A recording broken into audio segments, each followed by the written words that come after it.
하나님의 말씀 봉독하겠습니다. 창세기 21장 1절에서 7절까지의 말씀입니다.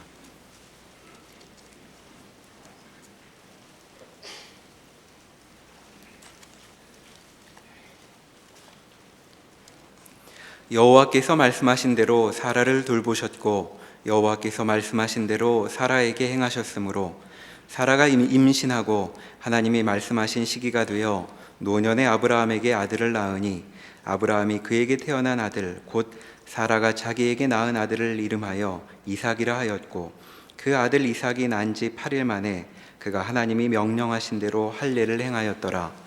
아브라함이 그의 아들 이삭이 그에게 태어날 때에 100세라. 사라가 이르되 하나님이 나를 웃게 하시니 듣는 자가 다 나와 함께 웃으리로다. 또 이르되 사라가 자식들을 젖먹이겠다고 누가 아브라함에게 말하였으리오마는 아브라함의 노경에 내가 아들을 낳았도다 하니라. 아멘. 오늘 본문에서 하나님께서 아브라함에게 약속하신 아들 이삭이 태어나게 됩니다. 이삭이 태어났을 때 아브라함이 100세이고 또 사라가 90세였습니다. 사실 우리가 말씀을 통하여서 쭉 살펴보았듯이 아브라함과 사라는 아이를 낳을 수 있는 이유나 조건이 그들에게 전혀 없었습니다. 아이를 낳을 수 없다는 불가능한 외적인 조건과 또 하나님께서 약속으로 말씀을 주셨음에도 불구하고 그 약속의 말씀에 전적인 신뢰를 더하지 못하는 내적인 이유 속에서도 하나님은 마침내 약속하시고 말씀하셨던 아들 이삭을 태어나게 하십니다. 오늘 우리가 함께 살펴본 말씀의 초점이 어디에 맞춰져 있는가 자세히 들여다보면 아브라함이나 사라 또는 이삭에게 맞추어져 있는 것이 아니라 하나님께 맞추어져 있는 것들을 보게 됩니다. 오늘 본문인 창세기 21장 1절과 2절 말씀을 제가 다시 읽겠습니다. 여호와께서 말씀하신 대로 사라를 돌보셨고 여호와께서 말씀하신 대로 사라에게 행하셨으므로 사라가 임신하고 하나님이 말씀하신 시기가 되어 노년의 아브라함에게 아들을 낳으니. 창세기를 기록한 모세가 여호와께서 말씀하신 대로 여호와께서 말씀하신 시기가 되어 라고 하는 이 표현을 반복하고 있는 이유가 있습니다. 1차적으로는 아브라함과 사라가 낳은 이삭의 출생이 자연법칙에 의한 것이 아닌 즉 초월적이고 초자연적인 하나님의 개입이 있었다라고 하는 사실을 강조하고 있고 2차적으로는 이러한 하나님의 약속, 그 약속하신 성취를 이루어내시는 하나님에 대하여서 적극적인 믿음을 드러내지 못한 아브라함으로 하여금 다시 한번 자신의 자리, 즉 하나님의 약속에 신뢰를 담아내지 못한 자신을 돌아보는, 되짚어주는 그러한 내용을 담고 있습니다. 약속하신 아들을 얻기까지 25년이라고 하는 세월이 걸리게 됩니다. 결코 짧지 않은 시간이고 우여곡절의 사건들이 많이 있었기 때문에 더더욱 길게 느껴지는 세월이었습니다. 이 질문을 해볼 수 있습니다. 하나님은 왜 이 긴 시간이 필요하셨을까라고 하는 거죠. 이 질문은 우리도 관심이 많습니다. 우리도 마음속에 하나님께 이러한 질문을 수도 없이 했기 때문에 그렇습니다. 우리 생각 같으면 약속하신 아들 빨리 주셔서 약속한 아들 내가 주었다. 그러니 너 나 잘 믿어라. 이렇게 하시는 게 훨씬 쉽고 편할 것 같은데 또 약속한 아들 주시면 아브라함이 하나님에 대하여서 아주 굳건한 믿음을 있는 모습을 보일 것 같은데 우리 생각은 그렇습니다. 그러나 25년의 시간이 왜 하나님께 필요했을까라고 하는 질문으로 시작했지만 사실 이 시간은 하나님이 아니라 아브라함에게 필요한 시간이었습니다. 아브라함을 위하여서 이 긴 세월을 하나님이 주도하고 또 주관하고 계셨습니다. 하나님이 무엇 때문에 이 시간을 사용하신 것인가?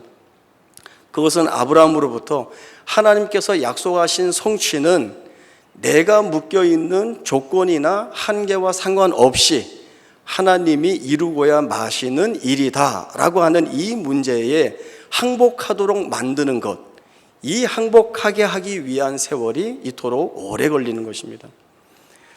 하나님이 한마디만 주시면, 하나님이 한 사인만, 증거만 보여주시면 나는 바로 믿을 수 있을 것 같은데 라는 생각을 우리가 하지만, 그러나 갖다 붙일 이유와 조건만 있다고 한다면 아무리 하나님이 하신 일이라고 해도 내가 했어 라고 고집부리는 것이 부패한 본성을 지닌 우리의 실제적인 모습입니다.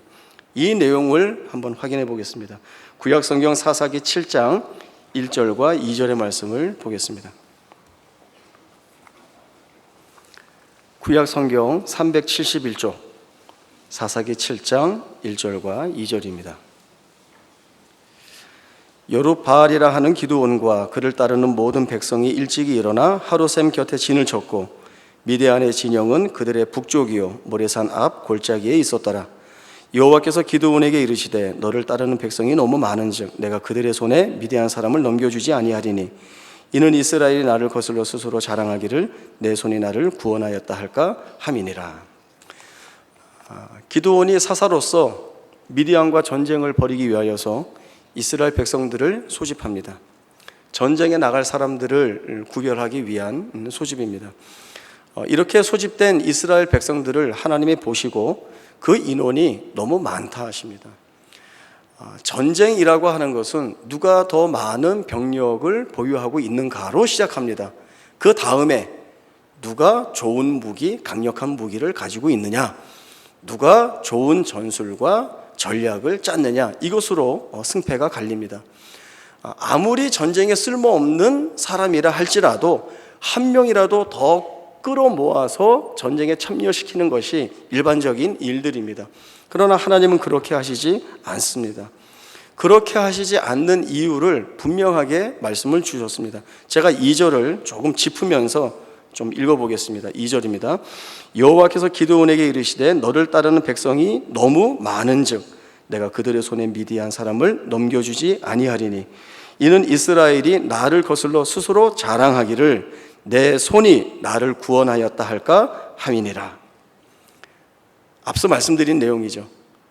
내가 조금만 힘이 있으면, 내가 조금만 이길 수 있는 것이 있으면 내가 해서 이겼다, 내가 잘해서 이겼다, 내가 힘을 쓴 것이다 라고 이야기를 할 것입니다. 하나님이 이 부분을 잘 아시죠. 그래서 하나님은 자꾸 인원을 줄여나가십니다. 전쟁에 나가는 것이 두려운 자는 돌아가라 말씀하십니다. 그래서 모였던 사람 중에 22,000명이 돌아가고 10,000명이 남습니다. 하나님 보시기에는 이 10,000명도 너무 많다 하십니다. 그래서 기드온에게 이 사람들을 이끌고 시내로 내려가서 물을 먹게 해라 라고 말씀을 하십니다. 명령하신 대로 그렇게 시켰더니 그 10,000명 중에 9,700명이 개처럼 물을 핥아먹었습니다. 그리고 나머지 300명이 무릎을 꿇고 물을 마셨습니다.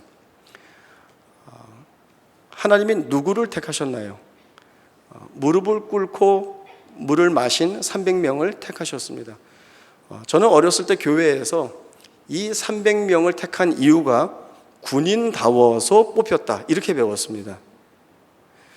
전쟁에 참여하는 군인은 주의를 잘 살펴야 된다 이거죠. 사주 경계 철저, 사주 경계 아시죠? 동서남북 사방을 철저히 살펴야 된다. 개처럼 물을 핥아먹는 것은 이건 이미 마음 자체가 틀렸다는 것입니다. 무릎을 꿇고 주의를 경계하며 물을 마신 이 사람들이 전쟁에 합당한 사람들이기 때문에 이들이 뽑혔다. 기드온과 300용사 아니냐 이렇게 배웠거든요. 아닙니다. 그게 아니었습니다. 4절 말씀 보겠습니다. 4절 말씀 보시면 여호와께서 또 기드온에게 이르시되 백성이 아직도 많으니 그들을 인도하여 물가로 내려가라. 거기서 내가 너를 위하여 그들을 시험하리라. 내가 누구를 가리켜 내게 이르기를 이 사람이 너와 함께 가리라 하면 그는 너와 함께 갈 것이요 내가 누구를 가리켜 내게 이르기를 이 사람은 너와 함께 가지 말 것이니라 하면 그는 가지 말 것이니라 하신지라. 이 말씀에 보면 하나님은 지금 누구를 택하지 않으셨습니다. 원래 어떤 선택을 한다라고 하면 그 선택의 조건, 내용을 먼저 알려주고 거기 기준에 맞추어 낸 사람들을 뽑는 겁니다. 그런데 지금 하나님이 하신 말씀을 들으면 이런 기분입니다. 일단 가위바위보를 하자. 한 다음에 이긴 사람이 순례를 할지 지는 사람이 순례를 할지 정하자. 이게 말이 되나요? 말이 안 되죠. 가위바위보 하기 전에 정해야죠. 지는 사람이 순례다, 이기는 사람이 순는다, 정해야 되는 겁니다. 그러나 하나님은 내가 누구를 가리켜 정하지 않았습니다. 누구를 가리켜 내게 이르기를 이 사람이 너와 함께 갈 것이라 하면 그가 너와 함께 갈 것이고, 내가 누구를 가리켜 이 사람은 너와 함께 가지 말 것이니라 하면 너는 그와 함께 가지 말 것이니라, 이렇게 말씀을 주고 있습니다. 물을 개처럼 핥아 먹었다든지 아니면 물을 끓고 마셨다든지 아무것도 중요하지 않습니다. 하나님은 무조건 적은 쪽을 택하십니다. 만약에 개처럼 핥아 먹은 사람이 300명이었다면 하나님은 그들을 택했을 것입니다. 아니면 길바닥에 대자로 누워서 물을 거꾸로 먹는 사람이 200명이었다면 그 200명을 하나님이 택하셨을 겁니다. 왜요? 하나님은 무조건 적은 쪽입니다. 왜 적은 쪽인가? 이 적은 인원을 가지고 미디안과의 전쟁에서 이긴다는 것은 불가능하다. 그러나 이 인원을 가지고 이겼기 때문에 이 전쟁은 우리가 해서 이긴 것이 아니다. 따라서 하나님이 하셨다. 이 항복을 받아내시기 위하여서 우리가 가지고 있는 이해, 우리가 생각하고 있는 범위를 뛰어넘는 일들을 하나님이 하심으로 인하여서 이 반응에 대하여서 믿음을 하나님이 끄집어내고 계시는 것입니다. 아브라함이나 사라가 자식을 낳을 수 있을 만한 때에 이삭을 얻었다고 한다면 그 이삭을 얻는 일에 믿음이 동원될 수 없습니다. 내가 낳을 수 있는 때에 자식을 낳았는데 왜 믿음이 필요합니까? 낳을 수 있으니까 낳은 거죠. 그러나 이삭을 얻는 일에 믿음이 동원되지 못한다고 한다면 이후에 하나님이 주신 모든 약속, 아브라함을 믿음의 조상으로 세운다든지 아브라함의 이름을 창대케 한다든지 아브라함 한 사람을 통하여 천하 만민이 복을 얻게 하는 하나님의 이 역사에 아무 일도 이루어지지 못합니다. 하나님의 모든 일들은 믿음 안에서 이루어지는 일들입니다. 믿음으로 시작해서 믿음으로 세워지고 믿음으로 귀결되어야 하는 것입니다. 믿음이 아니고서는 이루어질 수 없습니다. 처음부터 이삭의 출생에 있어서는 믿음이 필요했습니다. 아브라함의 믿음 있는 고백, 그 찬송이 하나님은 필요했습니다. 끊임없이 아브라함과 싸우셨죠. 끊임없이 아브라함을 설득하셨습니다. 아브라함은 약속은 받았지만 자기 스스로 자기의 상태를 보았을 때에 내 몸에서 아이를 낳는다는 것은, 내 아내 사라에게서 아이를 출산한다는 것은 어렵다는 것을 보게 됩니다. 누구나 그런 생각을 기본적으로 가질 수 있는, 누구나 그렇게 생각할 수 있는 일들이, 이유들이 자기에게 가득 차 있었습니다. 불가능해 보였죠. 한계에 부딪혔죠. 그래서 다른 대안거리들을 쏟아내었습니다. 하나님, 약속의 후사 됐습니다. 내 집에서 키운 다메섹 사람 엘리에셀이 있는데 그 사람을 내 후사로 세우겠습니다. 그 사람 내 후사 아니다. 말씀을 주셨는데 듣지 않습니다. 하가를 통하여서 이스마엘을 낳았습니다. 하나님, 이스마엘이 내 후사입니다. 이스마엘이나 하나님 앞에서 잘 살게 해주십시오. 이스마엘도 아니다. 내 허리에서 난 자, 사라가 낳는 자가 약속의 아들이다. 아브라함과 사라가 믿지 않습니다. 내년 이맘때에 너희가 아들을 낳으리라. 아브라함과 사라 웃었습니다. 될 수 없는 일인데 하나님이 자꾸 찾아오셔서 고집을 부리시니까 허탈해서 웃었습니다. 왜 이런 반응과 또 이런 반응에 따른 약속과 연계되지 못한 이러한 일들, 이러한 말들을 아브라함이 하고 있는가? 우리가 믿음이라고 하는 부분을 논할 때 가장 걸림돌이 되는 것은 의심입니다. 의심. 될 가능성이 없는 불가능한 상황, 결과가 나올 만한 조건이 아니라는 판단이 설 때에 제일 먼저 갖게 되는 것이 의심입니다. 하나님이 약속하셨는데 안 될 것 같아. 하나님이 이렇게 하시겠다는데 이 조건 안에서, 이 상황에서 에이 그럴 리가 라고 하는 의심이 제일 먼저 우리 마음속에 들게 됩니다. 의심이라고 하는 것은 하나님의 약속을 무너뜨리는 것이 아니라 그 약속을 받은 나 자신을 무너뜨립니다. 약속은 주어져 있지만 그 약속을 내가 믿음으로 받아들이지 못하고 의심하게 되면 그 의심은 곧바로 우리를 초조하게 만들고 불안하게 만들고 나아가 절망하고 포기하게 만듭니다.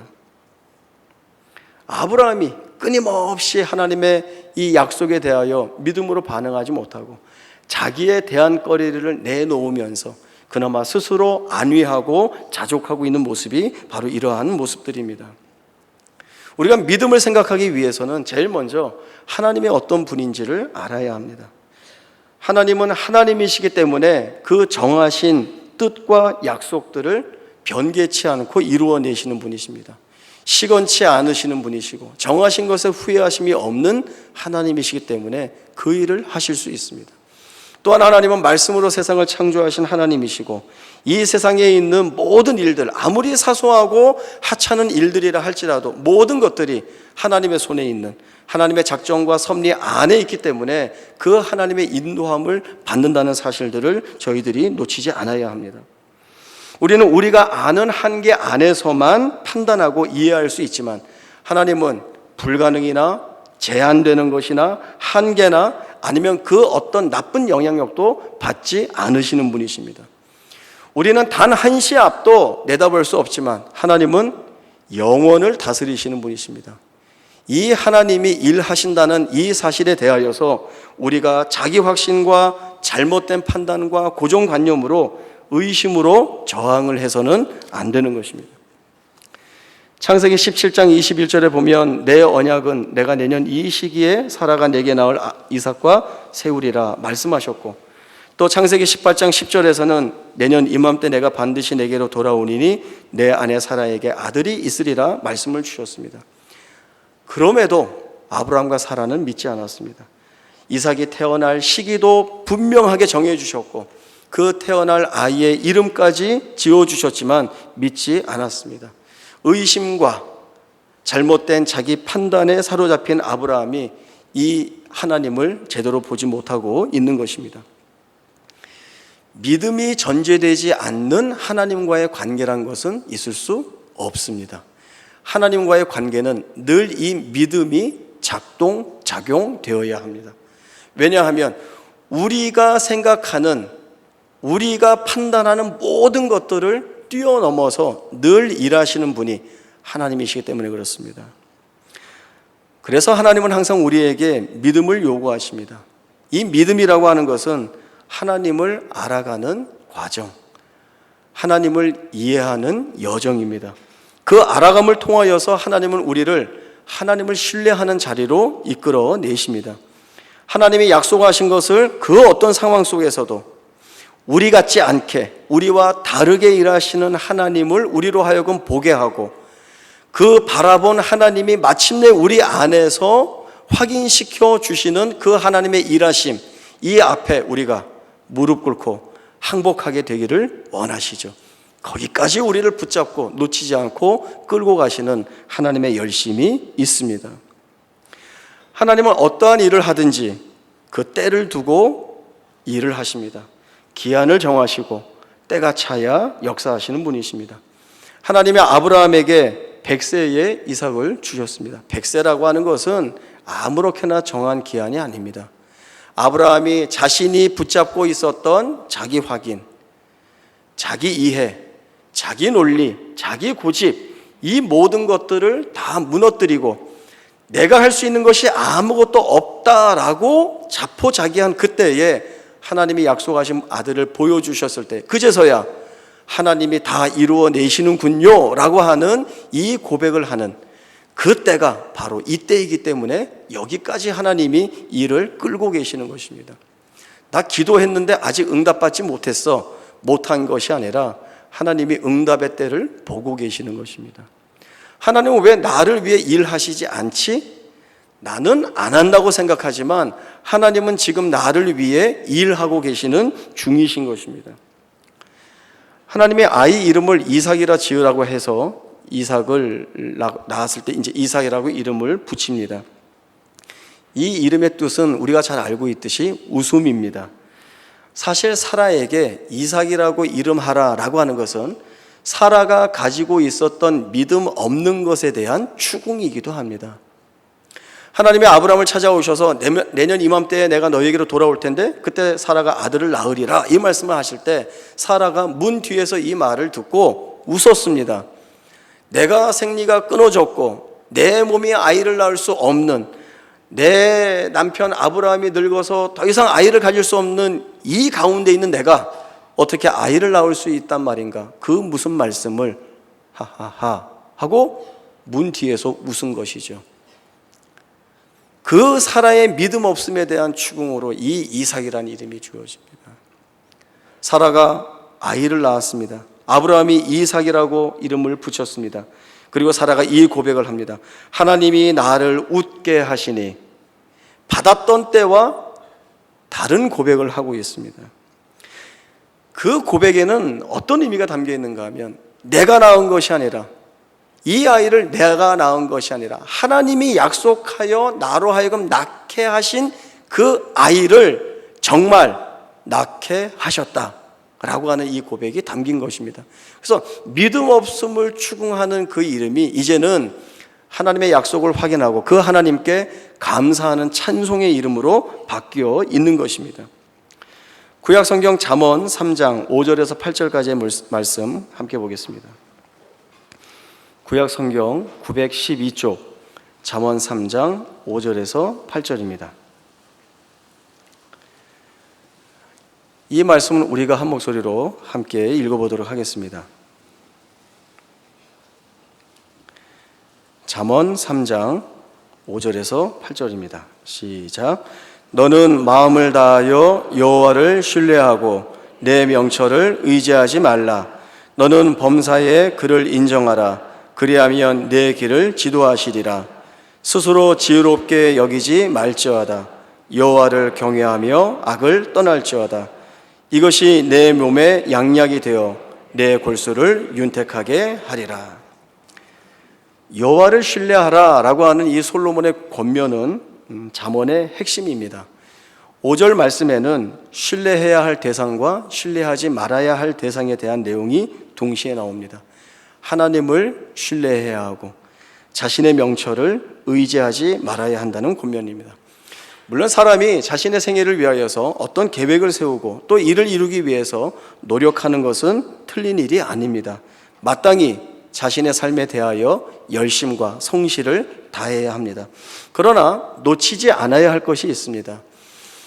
내가 열심을 다하고 내가 성실히 내 생애를 계획하고 뜻하는 바를 세워 살지만 이 안에 훨씬 큰 하나님의 인도하심과 목조하심이 있다라고 하는 사실을 놓치지 않아야 합니다.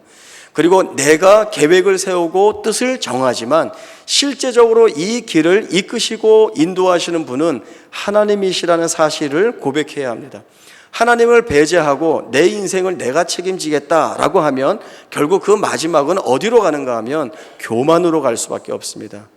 앞서 사사기에서 살펴본 바대로 내 손으로 나를 구원하였다라는 쪽으로 갈 수밖에 없습니다. 그러나 우리 안에 하나님의 일하심이 있고 그 하나님의 일하심이 목적하신 대로 내 생애를 이끌 것이라고 하는 믿음을 발휘하게 되면 우리의 삶은 내가 책임지는 것이 아니라 하나님이 책임지신다라고 하는 이 문장이 완성되게 되는 것입니다. 하나님이 우선한다라고 하는 이 사실을 놓치지 않아야 합니다. 우리는 하나님의 일하심이 내 생애 가운데 가득 채워지는 것을 실제적으로 보고 싶어 합니다. 그러나 문제는 하나님의 그 일하심이 내 이해 안에, 내 생각 안에 이렇게 걸려들지 않는 거죠.